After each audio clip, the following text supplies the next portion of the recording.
The Minnesota ROKKR have released their brand new roster heading into 2021 with Black Ops Cold War. My name is Icon. Thank you guys so much for checking out another episode. In this video, we want to go through, we want to talk about the roster moves.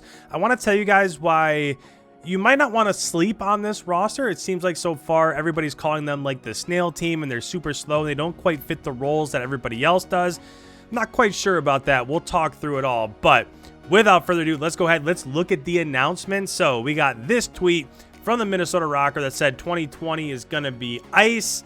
They have Priestahh attached, MajorManiak, and accuracy. So again, this is a roster that not too many people probably anticipated when this all broke. We know that these rumors of this team has been out for like a week or so now.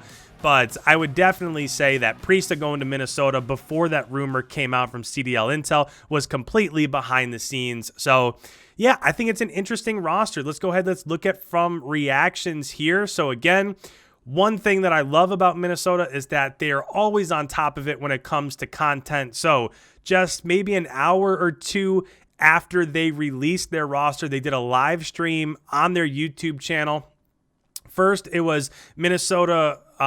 It was midnight. It was their COO, Brett Diamond, and it was their two coaches, Reppin and Saint, where they were just kind of talking about how this came to be, what happened, and you know, who dropped first, and then just how the roster formed overall. It was really insightful to watch. And then just maybe 30 minutes, 45 minutes or so after that, they brought on the roster. They were super transparent. They answered questions from the chat. And this is just, again, this is one of those things that I really love about Minnesota is that they're out there, they're in your face, they don't want to hide anything, and that's great. A little bit of reactions here from the players. We had Priestahh with his reply, just let's go, and he has the ice cube there attached. Very excited to be on the ROKKR for second season of the CDL. Cannot wait to get to work to bring as many champs as we can to Minnesota. We have Accuracy or Lamar there also, just saying that he's excited, proud to represent ROKKR. And then MajorManiak says a new journey. Maybe their reactions aren't too over the top, but yeah, it's cool to see these four players come together. I do want to play you just this short clip. They made this video. I'm not going to play it all. I'm just going to play like the last 30 seconds or so of how they announced the roster. I thought it was kind of neat. Let's go ahead. Let's listen up here to this. And then we'll get back and we'll talk about those individual roles. Let's make it happen. Yo, Lamar, we gotta go. Yeah, it's only right that the Iceman goes to Minnesota. Yo, Mike, I just got second at champs twice in a row. We gotta do something about that. I say we go to Minnesota and ice up, bro. Hey, go. Let's go. Let's go. Let's go, baby. So yeah, there you have it. I don't know, just an interesting little bit. Obviously, there's not too much that they can do right now with the pandemic and nobody's really together.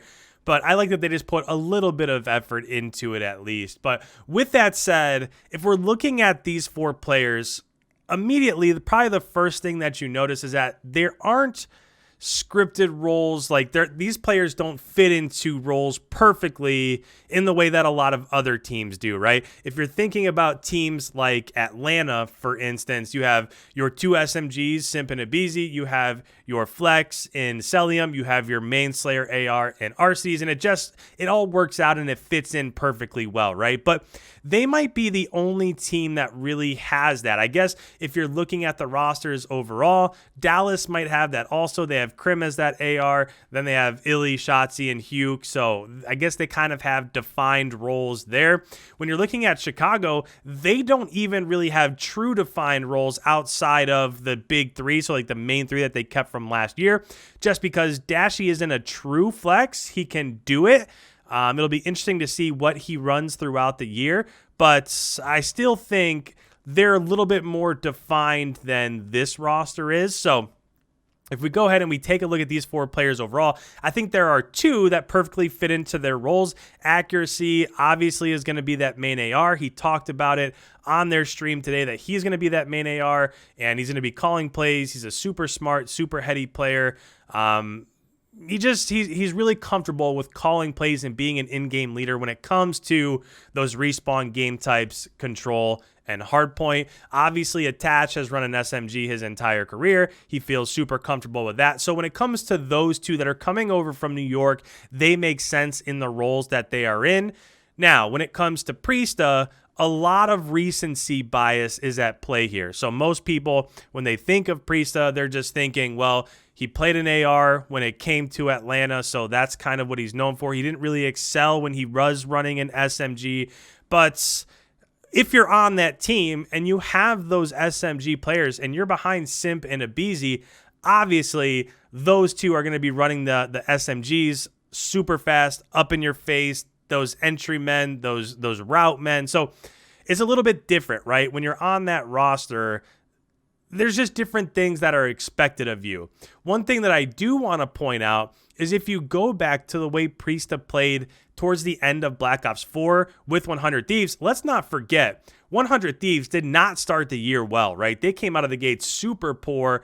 Then they made the move to pick up Priestahh, and that's when everything changed. If we look at this right here, which is Priestah's end of Black Ops 4, the man had a 1.12 running the SOG in Hardpoint. He had a 1.07 in Search. He had a 1.05 in Control. His season average kill death was 1.08, and you can see the last however many events that he played here, 1.12, 1.10, 1.12, 1.05 at Champs. So let's not forget what Priestahh is capable if he's that main SMG. When he's playing with Atlanta, there is so much going on, not to mention it was 5v5 and some of the maps. You just never really know where you're going to be shot from when it came to Modern Warfare. But when he was running it kind of purely by himself, he was that main SMG slayer with the SOG.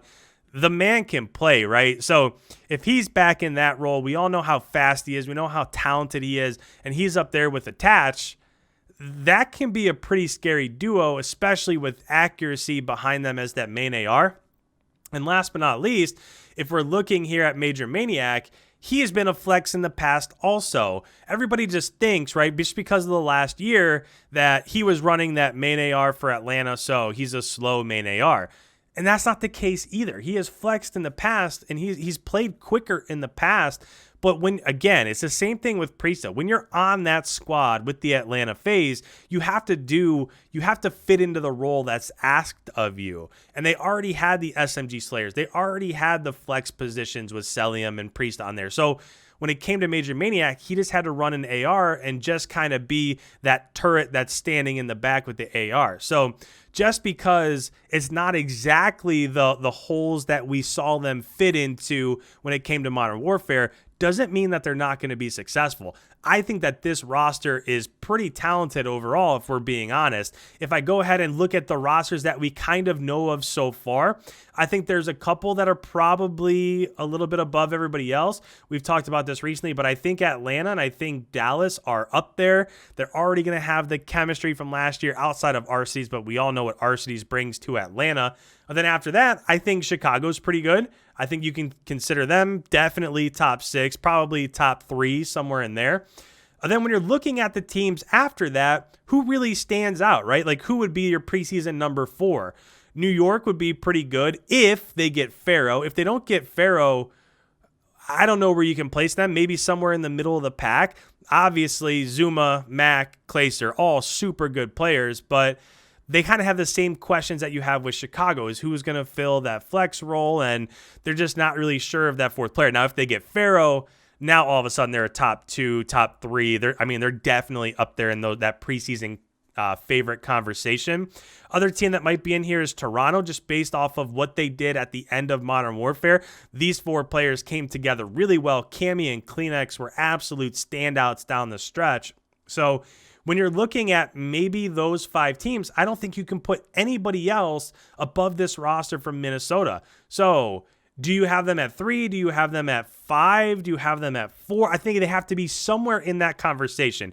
You're definitely not going to put them at 8, right? You're definitely not going to put them at 10. I think they're absolutely a top half of the league roster with the potential to be much higher than that. So let me know in the comments down below. Do you like these moves from Minnesota? I think it's giving them a roster that nobody really expected. Even the coaches said that they kind of thought going into this year they might be a little bit of a rebuilding year, and then going into 2022 when it's back on land, they could hit the rosters harder again. They didn't even expect to be able to get these sort of players in Priestahh, in Attach, in Accuracy, and MajorManiak, but they made it happen. So I'm excited for them. We'll see what happens, but down in the comments below, let me know what you think about this new Minnesota roster. If you're new around here, make sure you hit that subscribe button. We are giving you all of the first takes and the hot takes from all of these rosters that are releasing here over the next week or so at the start of free agency. Make sure you hit that subscribe button, leave a like, it helps that channel. Thank you guys so much for the support as of late. I super appreciate it. We will see you in tomorrow's upload.